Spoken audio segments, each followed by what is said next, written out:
Good morning. Good to have you with us on a Friday. I'm Joe Fryer. Savannah is on assignment. We begin this hour with the fallout from Andrew Mountbatten Windsor's unprecedented arrest. The former prince and brother of Britain's King Charles was released last night by police pending further investigation. He was arrested earlier in the day yesterday on suspicion of misconduct in public office. This morning, for the second day in a row, police are searching Andrew's former Royal Lodge residence. It's part of their probe following allegations Andrew appeared to send government documents to the late convicted sex offender Jeffrey Epstein when Andrew was a UK trade envoy. Andrew has previously denied any wrongdoing in relation to Epstein.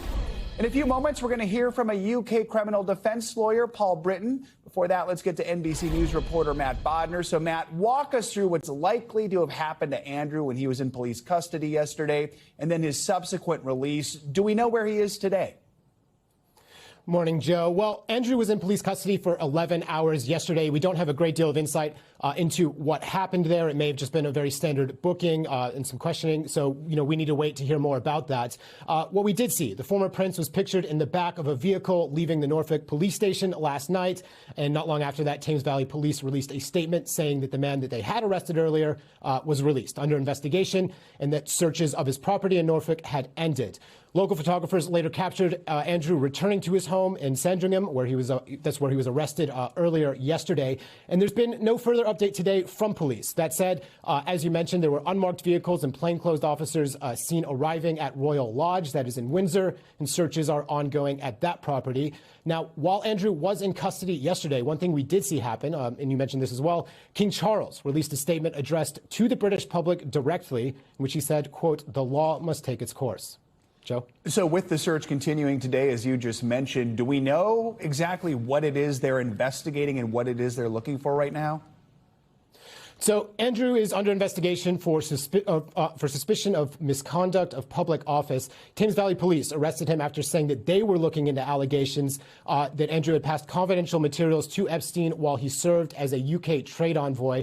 Now, Andrew served in this role from 2001 to 2011, and in 2010, at least according to documents released by the U.S. Department of Justice, he appears to have sent Epstein government reports from trips he had taken to Vietnam, Singapore, and China, and he also allegedly had contact with business associates of Epstein's while on those trips. So the investigation is likely looking for additional documentation, other forms of evidence pertaining to those claims. And so far, there is not any indication that any of this is related to allegations of sexual abuse that have also been levied at Andrew. And Matt, as we saw, President Trump was asked yesterday about Andrew's arrest and whether we could see similar actions for Epstein associates here in America. What did he have to say about that? Well, the president lamented Andrew's arrest. He seemed to be concerned about the reputational damage faced by the royal family. Now, take a listen. I think it's a shame. I think it's very sad. I think it's so bad for the royal family. It's a very, very sad. To me, it's a very sad thing. When I see that, it's a very sad thing to see it. It's really interesting because nobody used to speak about Epstein when he was alive, but now they speak. But I'm the one that can talk about it because I've been totally exonerated. I did nothing. So it's been interesting, Joe, to look at the public and political reaction to all of this here in the UK. And it's hard to imagine that this is the end of it. The outrage seems quite unanimous. And again, this is just the start. Yeah, we know the pressure is building still here in America. All right, Matt Bodner, thank you so much. Let's bring in Paul Britton, Managing Director of Britton and Time. That's a British legal firm, to get us some legal analysis. Thank you for joining us. You can help us understand some of the differences between the UK and US when it comes to the law, starting with the fact that Andrew, he was questioned by police yesterday after being what they called released under investigation. Help us understand what that means and what it tells us about where things stand right now. So, I mean, if we go one step before all of that, I mean, what normally happens with clients, criminal defence clients in the UK, is that the police invite them to come in on a voluntary basis. The police here have skipped that stage and they've gone straight to an arrest at 8 o'clock in the morning and held him for 11 hours. I have to say 11 hours is a relatively short time for these sort of cases.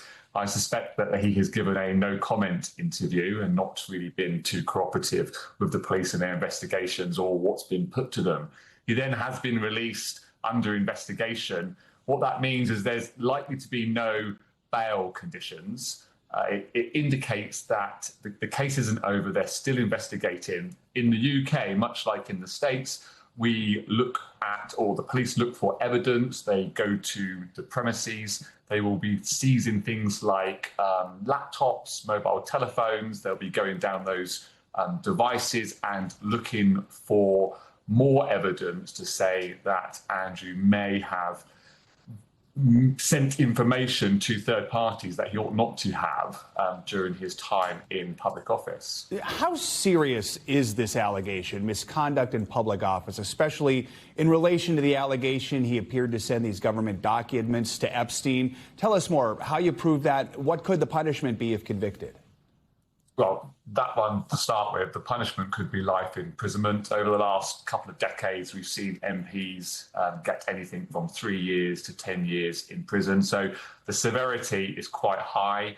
The legal test, much like the States, we have a common law system as well as statutes that are passed through Parliament. This is a common law offence that has evolved over the centuries and more recently in the last 20 years, really. It's fourfold. Whether or not he was in public office, I think that's an easy test to satisfy. The second one was the misdemeanor very closely connected to that role in public office? In this case, it's documents that ordinarily wouldn't have come into Andrew's possession without being in office, and he has sent those to third parties. The third thing is that has to have been done willfully or negligently. So he has done it knowing what he's doing, or he might say that he didn't know that it was the wrong thing to do. And the third thing is whether or not it's serious. I mean, if these documents contain things like national secrets or security or even the strategy of what England's doing in the world, then the seriousness test could also be satisfied. From a legal standpoint, being a member of the royal family, does that afford Andrew any kind of different treatment or privilege? Well, I mean, this was very topical yesterday, and actually what we've been talking about in the run-up to this is Andrew above the law?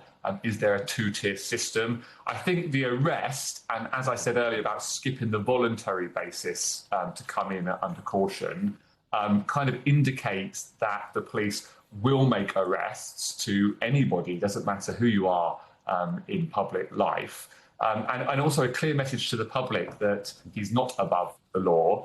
The only things that I found a bit odd about it is they came at 8 in the morning. They normally come much earlier than that. And he's been released after just 11 hours. Normally it's 24 hours. And the police in this country can hold you up to 4 days if they wanted to. Paul Britton, very helpful analysis. Thank you for joining us this morning. We appreciate it. In Arizona, it is now day 20 of the search for Nancy Guthrie, the mother of our NBC News colleague, Savannah Guthrie. Investigators still have not publicly identified a suspect or a motive in her disappearance, but we know authorities are following a number of leads. That includes unknown DNA found at Nancy's home, also this surveillance video which captured a masked man on her porch the night she was abducted. Hundreds of people, from investigators to everyday residents of Tucson, are doing whatever they can to try and find Nancy. Now, even people from the other side of the U.S.-Mexico border are joining the effort. NBC News Chief Justice and National Affairs correspondent Kelly O'Donnell joins me now from Tucson with more on all this. Kelly, good morning. We're waiting on the results of that DNA analysis. What else is happening with the investigation right now? Well, certainly the focus is on those items that are most associated with the known abductor. When we see those images at the front door, we know there's the backpack that can be traced to a Walmart purchase. We know investigators are trying to identify the weapon, the holster, clothing, also doing work to try to determine was there a cell phone in this area through some very tedious and laborious work, but it can be very effective to identify cell phone numbers that may have been right here in the area around the Guthrie home. Those kinds of steps are going forward. The work to do the mixture of DNA is certainly time-consuming and delicate for investigators because that means more than one person's DNA is combined in a mixture that is inside the home. They don't say where. That That's one of the details they want to keep confidential. But that work could be very instructive for investigators if it identifies Mrs. Guthrie and potentially the suspect. So some of that work will take time. I know it's been 3 weeks and people are anxious for answers, but work is continuing. Kelly, among the many questions that have been raised, one is whether Nancy could have been taken across the U.S.-Mexico border. What are we learning about any cross-border collaboration when it comes to the search? Well, this has been going on right from the beginning, because when the FBI got involved, they, as a standard part of their investigation, began to work with the Border Patrol, work with authorities in Mexico, because they have regular liaison relationships with them to make them aware of Nancy Guthrie as a missing person. And then later, when the images of that suspect at the front door became public, to make sure they have that information so that if there was any border crossing, any information that they could detect, that could be a part of the investigation. No indications yet that has happened, but it gives you a sense of the scope and the scale of this investigation. Also, the number of tips. We're into the tens of thousands of phone calls that have come in to both Pima County Sheriff and the FBI. That is a challenge, certainly. And a private sector company is trying to help go through that material to help law enforcement prioritize. And they're also sending out a message to say to those who want to call in, don't call with a theory, don't call with a suggestion. Try to be discerning about providing information that might actually move the investigation forward. Joe? Some good advice there. All right, Kelly, thank you so much. Turning now to news out of Washington, where the Supreme Court could issue a major ruling as early as this morning. At some point, the justices will weigh in on whether President Trump has the authority to impose those broad global tariffs. We'll have to wait to see if today's the day we get that consequential decision. As we wait, last night, President Trump forcefully defended his tariff policies, a fixture of his second-term agenda, while speaking at a steel manufacturing factory in Georgia. Thanks to the fact that we got elected on November 5th. And thanks to what I call the Trump tariffs, business at Coosa Steel is booming again. NBC News senior national politics reporter Jonathan Allen joins us from Washington to break down President Trump's tariff defense and some more news shaping politics this morning. John, President Trump has preached that his so-called Liberation Day tariffs are a common sense way to boost the domestic economy, level the playing field with U.S. trading partners. Tell us more about how his critics view the policy, and perhaps most importantly, what would the Supreme Court ruling, if it's against his tariff authority, what would it mean for the president as we head into the midterms? Yeah, good morning, Joe. The president said Liberation Day. A lot of businesses, a lot of American consumers saw that more as a day of being handcuffed by the Trump tariffs. For businesses, it means more difficulty getting particular goods that they need to put into their products. For consumers, it means higher prices when they go to shop for items that are imported and then have these duties placed on them. So there's a lot of frustration in the American public about these tariffs and about the consequences. I think, the worst predictions have not come true in terms of just how much prices were going to rise as a result of the tariffs, but certainly something that his critics are watching here. And by the way, internationally as well, certainly the other countries don't like having tariffs placed on them.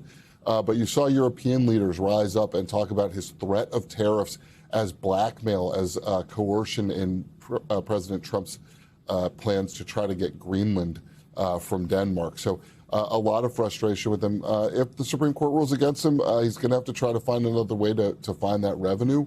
And I think it would be a strong statement that there are limits on the power of the president. The law on tariffs has always rested with Congress. We'll see if that decision comes down later this morning. Some other news. There's a federal arts commission that's packed with President Trump's allies, including his 26-year-old assistant. They voted Thursday to approve the president's controversial White House ballroom plans. It's clear the president's trying to fast track this process. So what comes next? What kind of pushback could he get to those plans? What comes next is, and as to your point, fast tracking. 2 weeks from now, the National Planning Commission will meet to go to basically further approve those plans, rubber stamp them. That commission is heavily stacked with Trump allies. So, the ballroom is moving forward apace. There are complaints, there are criticisms. It's possible it could be stopped by a court, but it looks like this is moving forward. As the White House gets this makeover, our NBC colleague Julia Ainsley has some exclusive reporting about this luxury executive jet. The Department of Homeland Security says it needs the fancy flyer for immigrant deportation flights and for White House cabinet travel. What can you tell us about the price of this jet and how it could be used? So, Joe, one thing I want to go back to real quick, the ballroom. Just want to note that Comcast, our parent company, is a donor to that ballroom. But as far as the luxury jet that DHS is seeking, our colleague Julia Ainsley reports, you're talking about a Boeing 737 MAX 8, which is state-of-the-art technology. If it was being used as a passenger plane, would seat, maybe 150, 200 people. In this case, the secretary would be able to fly on a plane with a nice bedroom, with a bar, with all the trappings of grandiosity that you could possibly have in air travel.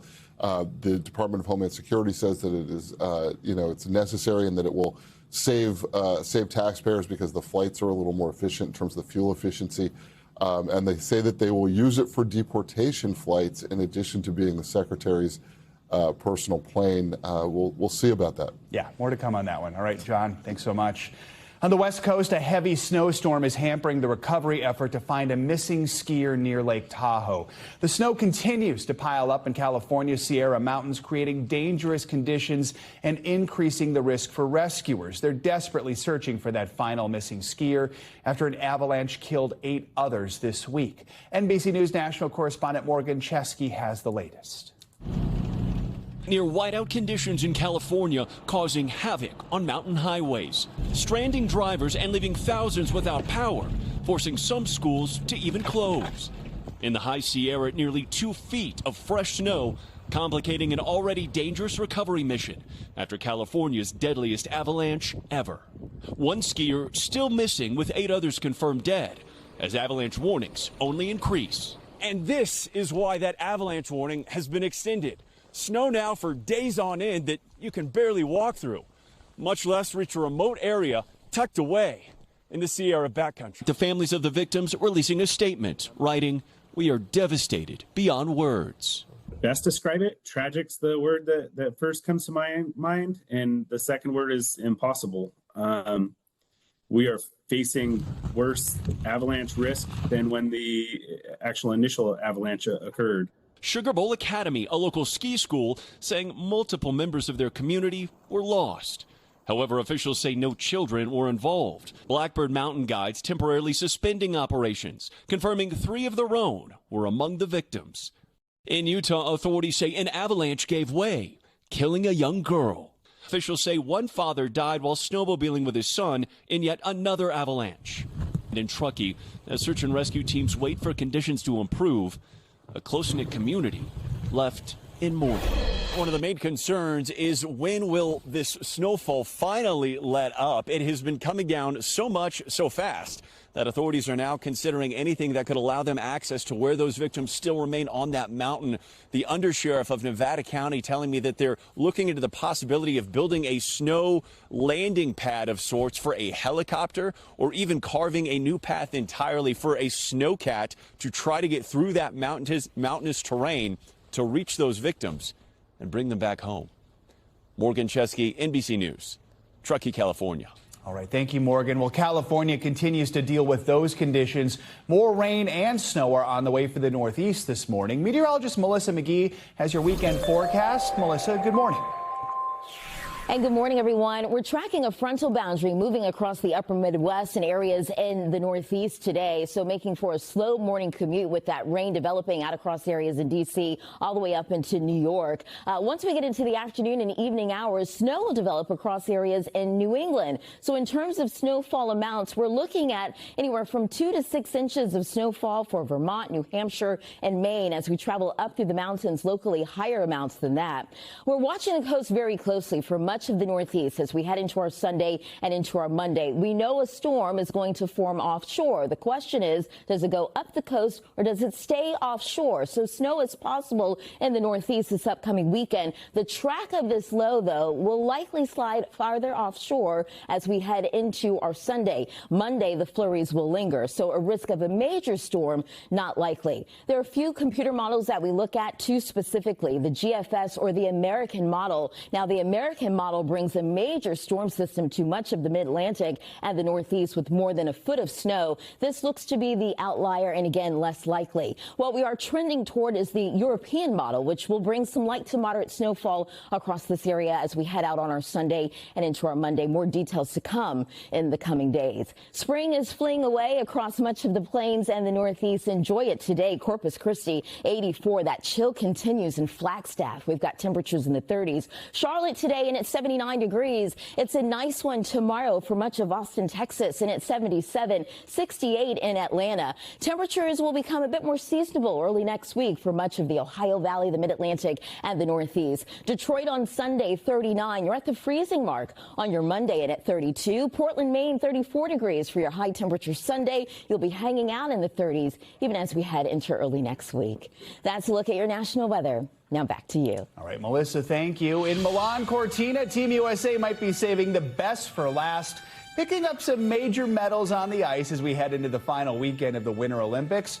Finally, U.S. figure skating is golden thanks to Alyssa Liu's historic victory.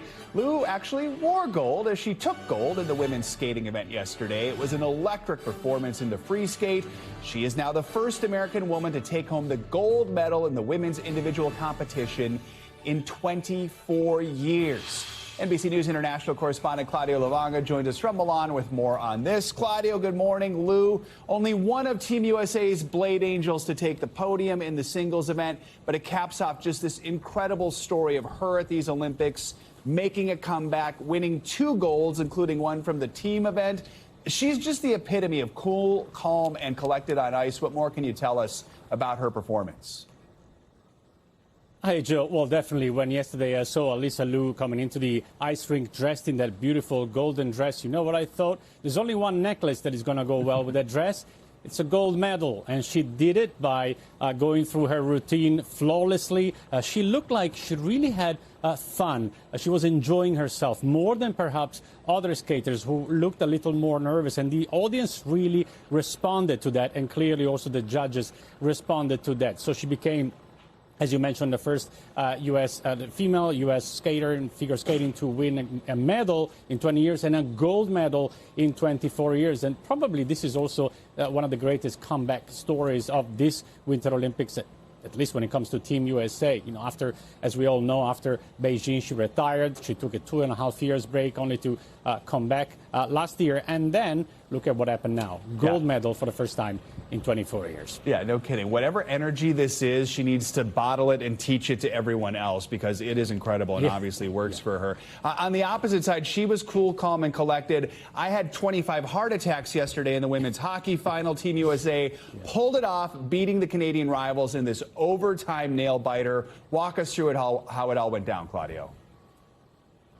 Yeah, Joe, I started to wonder whether any event in ice hockey here, men or women, are sponsored by cardiologists, because I'm sure you're not the only one who was having a few heart attacks yesterday. Actually, I was live on News Now when the U.S. was still down 1-0, and we were only 2 minutes to the to regulation when Zinkley said, oh, don't worry, Hillary Knight is going to score in the last minute. And she did by the time that live was over. So we can say that News Now contributed to the victory of Team USA. And then in overtime, of course, Megan Keller, she scored the winner. But that was another nail-biter. No kidding. And Zinkley's psychic, it turns out. How about that? All right, we're coming into the home stretch of this year's Winter Games. What are we watching out for today?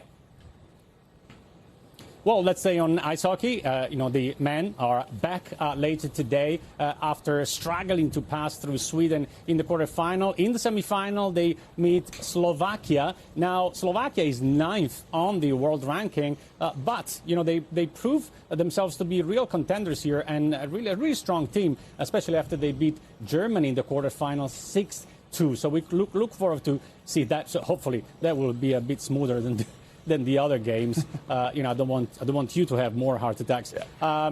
And then later on, also the curling is going to happen. The women's curling team has qualified for the semi-final. They're going to play Switzerland. Men's team did not qualify. Even there, though, there's Canada. The other semi-final in curling is Canada-Sweden. So you never know. Maybe we'll see U.S.-Canada in the final of curling too. We'll see. All right, stay tuned. Claudio, thank you so much. Appreciate it. You can catch all of the best Olympic action and excitement on Primetime in Milan, hosted by Mike Tirico, starting at 8 p.m. Eastern on NBC and streaming on Peacock. We thank you for watching. And remember, stay updated on breaking news and top stories on the NBC News app or watch live on our YouTube channel.